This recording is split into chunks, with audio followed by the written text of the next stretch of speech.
Notre voyage aérien au Portugal débutera dans le centre, avec le château de Linares. Nous prendrons ensuite la direction du sud-ouest, jusqu'à Coimbra et son université. Puis nous découvrirons de somptueux monastères à Batalha et Tomar, avant de nous diriger vers la côte et la station balnéaire de Nazaré. À l'intérieur des terres se trouve la ville fortifiée d'Óbidos et son château fort. Nous reviendrons sur la côte pour admirer les falaises vertigineuses du Cabo de Roca.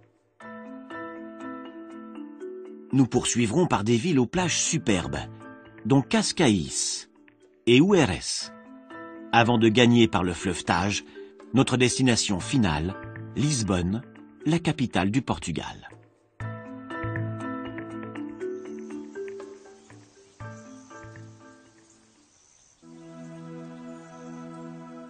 Dans la région montagneuse de Guarda, au cœur du parc naturel de la Serra de Estrela, se trouve le village isolé de Linares. Avant d'être occupé par les Romains, il était habité par les Lusitaniens, le peuple ibérique dont tous les Portugais descendraient. Au XIIIe siècle, le roi Denis Ier de Portugal a fait reconstruire le château, qui allait jouer un rôle crucial dans l'affirmation de l'identité portugaise. Le château s'est dégradé au fil des années, mais les 2 tours restantes donnent la mesure de cet ancien poste stratégique. Elles sont aujourd'hui ouvertes au public et offrent une vue exceptionnelle sur la région.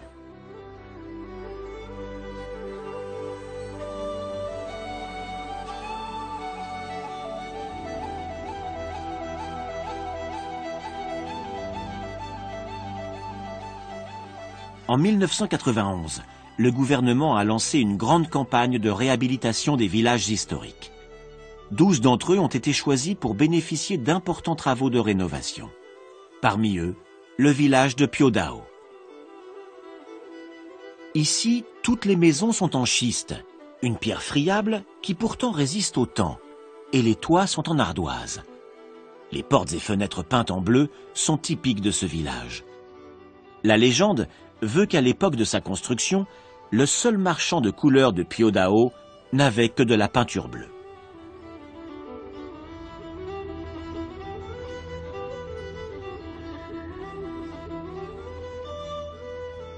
Quelle que soit la véritable raison, Piodao est tout à fait unique. Grâce aux travaux financés par l'État, ce village est devenu une étape incontournable. Il vit presque exclusivement du tourisme.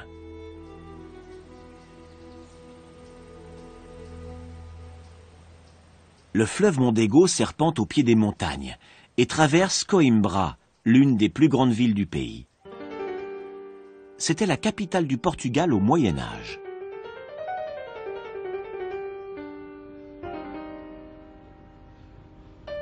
Coimbra a été bâtie par les Romains, prise par les Visigoths, puis par les Maures, avant d'être finalement conquise par Ferdinand le Grand, comte de Castille, en 1064. À l'époque des grands navigateurs qui partaient à la découverte de nouveaux mondes, Coimbra est devenue un centre culturel important. Elle abrite beaucoup de beaux monuments anciens, dont plusieurs églises. Sur la colline qui surplombe le fleuve se dresse l'université, l'une des plus anciennes encore en activité aujourd'hui. Fondée en 1290, elle a été déplacée à Lisbonne sur ordre du roi, quand la ville est devenue la capitale du Portugal. En 1537, elle a été réimplantée à Coimbra, dans l'ancien palais royal. Les seules matières enseignées à l'époque étaient la théologie, la médecine et le droit. Au XVIIIe siècle, d'autres disciplines ont été introduites, dont les sciences, et sa collection d'instruments d'époque réunis dans un musée est l'une des plus conséquentes d'Europe.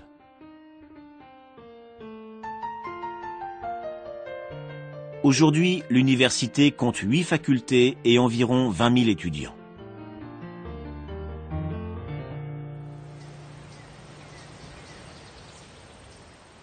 Le Portugal possède plusieurs monastères impressionnants, dont 2 se trouvent à seulement 30 km de distance. Le premier est le monastère de Batalha. C'est l'un des plus beaux exemples d'architecture gothique au Portugal. Il est inscrit au patrimoine mondial de l'UNESCO.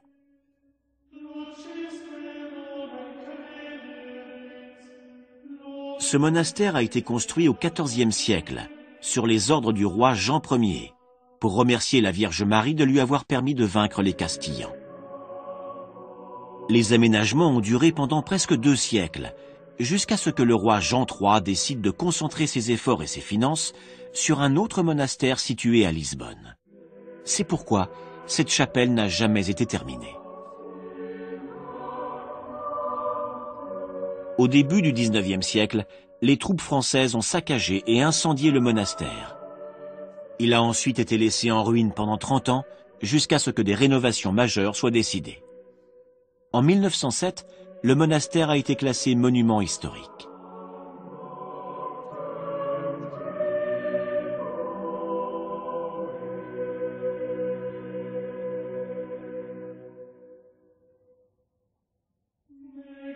Le couvent du Christ se dresse sur une colline à l'extérieur de Tomar.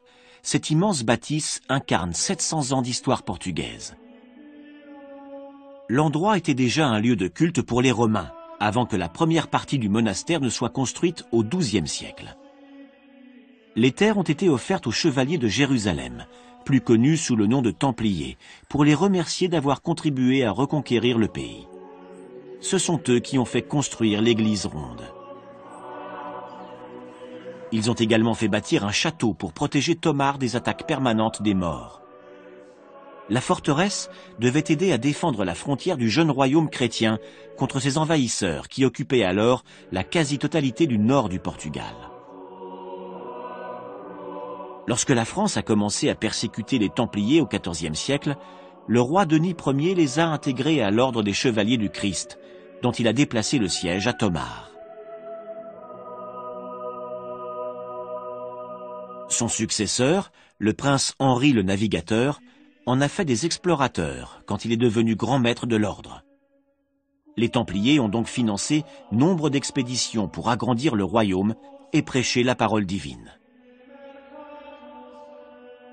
À la même période, un cloître a été ajouté au monastère de Tomar, et c'est l'un des plus beaux exemples de style Renaissance du Portugal. Mais comme à Batalha, les troupes françaises ont expulsé l'ordre des Chevaliers du Christ de Tomar. Elles ont transformé les bâtiments en casernes et entraîné des dégâts irréparables. Ce qui reste du monastère aujourd'hui est malgré tout un témoignage impressionnant de l'architecture portugaise. Le monastère n'avait pas de puits. L'eau devait être pompée et transportée depuis la vallée jusqu'à des réservoirs. En 1593, Philippe Ier commande un aqueduc pour alimenter le couvent du Christ par le village de Pégoès, qui possédait 4 puits. L'aqueduc mesure 6 km de long. Dans sa partie aérienne, il compte 58 arches et se compose d'un pont à 2 niveaux, là où il enjambe la vallée à 30 mètres de haut. Plusieurs barrages forment des grands lacs artificiels, indispensables étant donné la sécheresse du climat portugais. Le lac de Castelo de Bode est l'un des plus grands réservoirs d'eau douce du pays. Le Portugal compte aussi de nombreux fleuves et rivières. Le Tage, qui traverse la péninsule ibérique et mesure plus de 1000 km, est le fleuve le plus long. Il possède plusieurs affluents qui descendent des montagnes, comme la rivière Zezer à Constancia.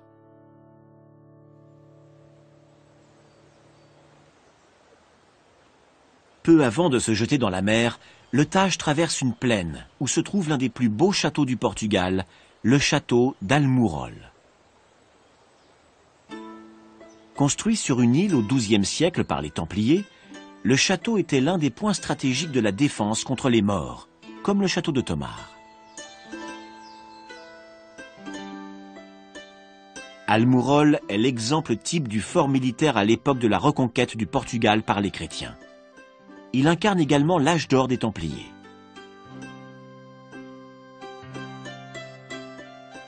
Une fois les Maures boutés hors du pays, l'importance stratégique du château a diminué et il est progressivement tombé en ruine avant d'être rénové au XIXe siècle.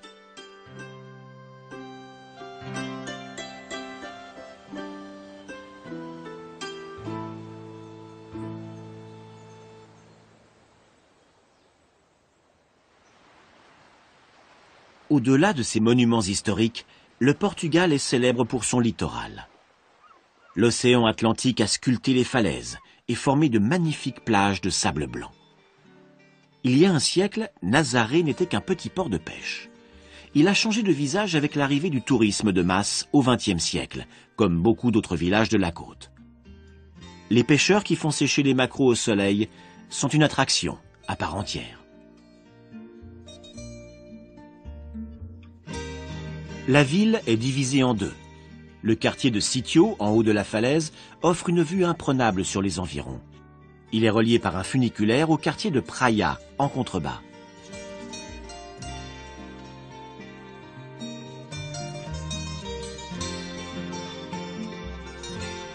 Les plages de Nazaré sont parmi les plus belles du pays. À certaines périodes de l'année, les vagues attirent des surfeurs du monde entier.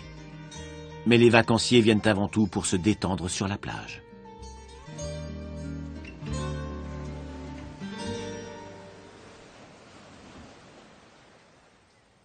Loin de l'agitation de la côte, on croirait que le temps s'est arrêté dans ces villages perchés au sommet des collines.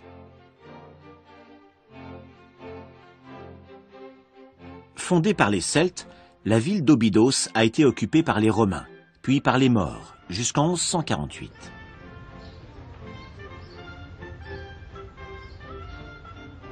En 1282, le roi Denis offre la ville à son épouse. La cité fait alors partie de l'apanage des reines portugaises jusqu'en 1834.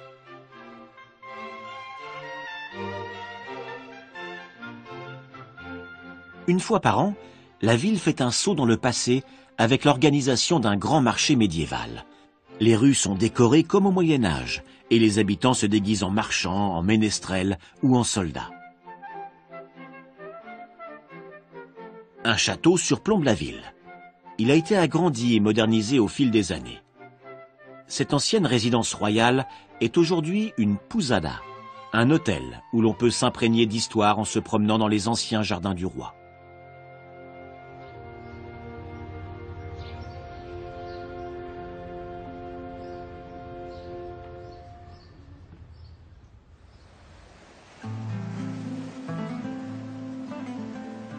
Cabo de Roca est le point le plus à l'ouest de l'Europe continentale, là où la terre s'arrête et l'océan commence.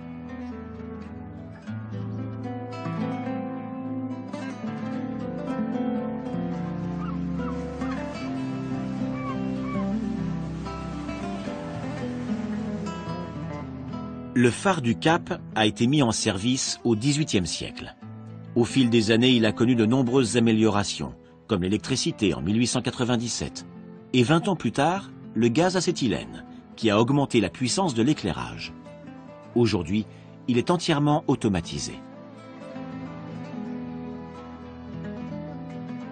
Le phare surplombe une plage fréquentée à 30 km de Lisbonne. Pour protéger le littoral des constructions anarchiques, la zone a été déclarée parc naturel en 1994. Le parc de Sintra Cascais s'étend sur plus de 145 km².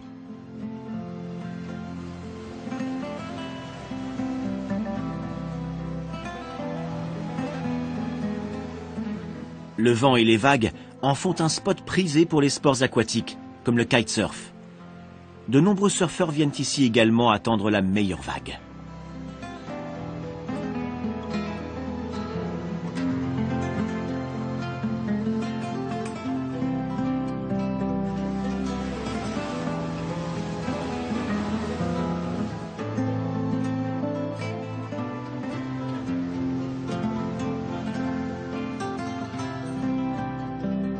Les tempêtes fréquentes et les rochers escarpés en font une côte extrêmement dangereuse pour les bateaux de toute taille. À l'autre extrémité de la baie, le phare du Cabo Raso guide les marins depuis 1894. Il a été électrifié en 1947 et équipé en 2003 d'une nouvelle lanterne plus puissante.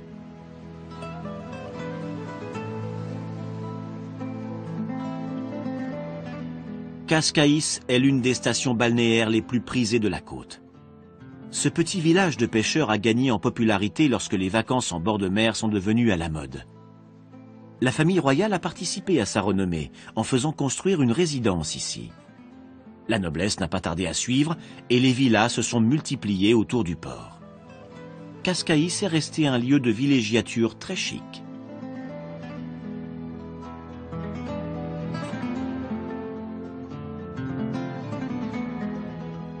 Lisbonne est toute proche par la route. On peut emprunter l'Avenida Marginal, mais elle compte un nombre d'accidents extrêmement élevé.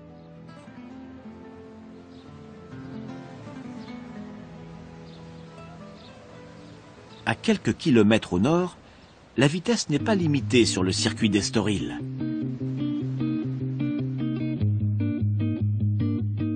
Inauguré en 1972, il fait un peu plus de 4 km. Le Grand Prix de Formule 1 du Portugal se tenait ici jusqu'en 1997. Et le circuit accueille toujours le Grand Prix de moto.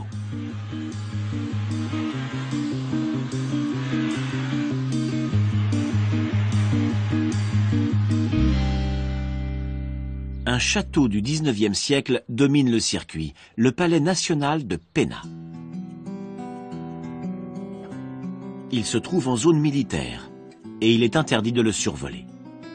Mais même de loin, on aperçoit un mélange de styles allant du gothique à la Renaissance italienne en passant par l'influence arabe.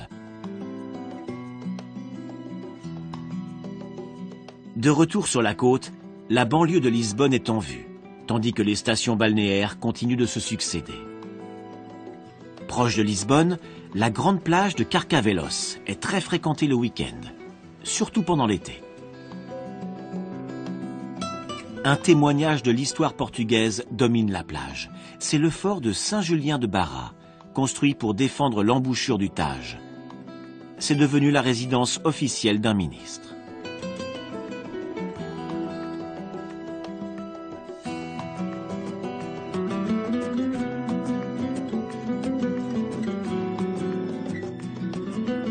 La tour de contrôle portuaire est juchée sur un promontoire artificiel.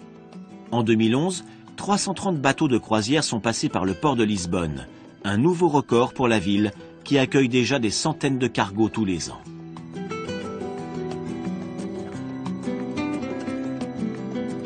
Lisbonne est la capitale et la plus grande ville du Portugal. Elle aurait été fondée il y a plus de 3000 ans par les Phéniciens qui en ont fait un port de commerce. L'influence arabe est due à 450 ans d'occupation maure, jusqu'à la reconquête par les Portugais au XIIe siècle. La ville est construite sur 7 collines qui surplombent le Tage.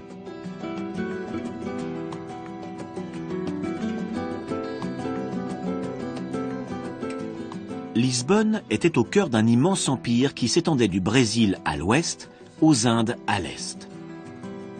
De nombreux monuments reflètent ce passé prestigieux. Les grands navigateurs ont fait la richesse du pays. L'un des plus connus, Vasco de Gama, a été le premier Européen à découvrir, en 1498, une route maritime vers les Indes, en contournant le cap de Bonne-Espérance.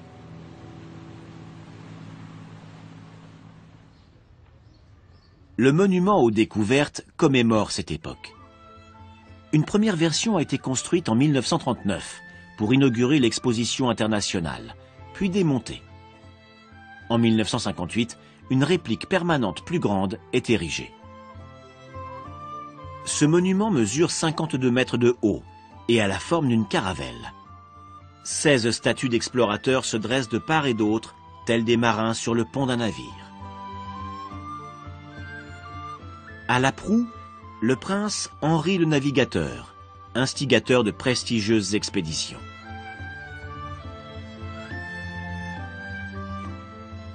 Le monument se dresse à Belém, face à la mer, là où les grands explorateurs embarquaient vers l'inconnu au XVe et XVIe siècle.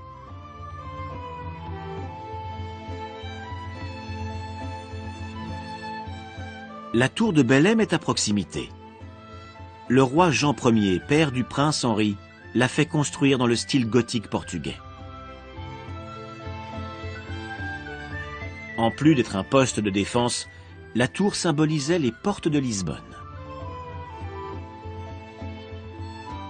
Du sommet, on pouvait voir arriver les bateaux revenant du Nouveau Monde, les cales chargées de trésors.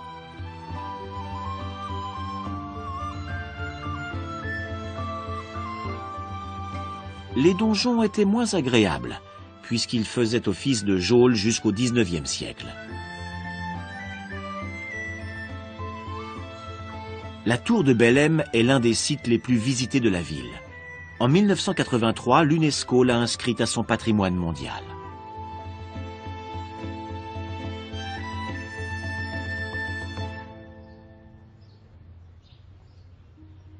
Face au Tage, la place du commerce est aussi surnommée la place royale.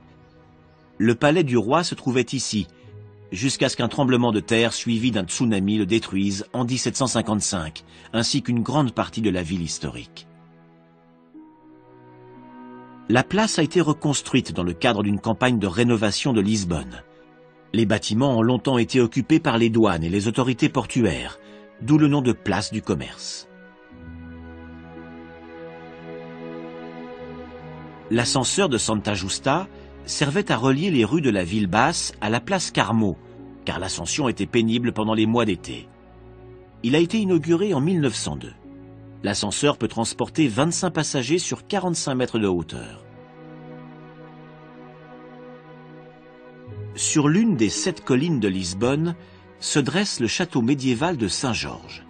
Il porte le nom du saint patron de l'Angleterre en hommage au traité d'alliance permanent signé en 1373 entre les deux pays.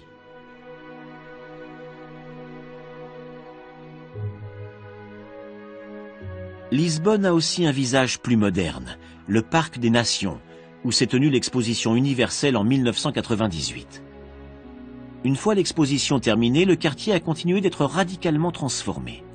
De nouveaux immeubles ont été construits, ainsi que des hôtels, des centres commerciaux, des musées et des esplanades. Le contraste est saisissant avec la ville historique, à quelques kilomètres de là. Le téléphérique situé au bord de l'eau permet de profiter d'une vue spectaculaire, notamment sur le pont Vasco de Gama. Il a été inauguré juste à temps pour l'exposition universelle et pour le 500e anniversaire de la découverte de la route des Indes par le grand navigateur. Notre destination finale domine le port historique de Lisbonne.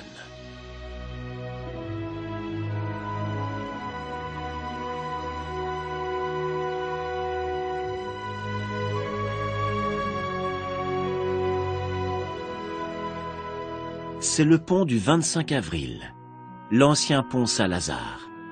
Ouvert en 1966, est souvent comparé au Golden Gate de San Francisco, mais s'inspire en réalité de l'Oakland Bridge.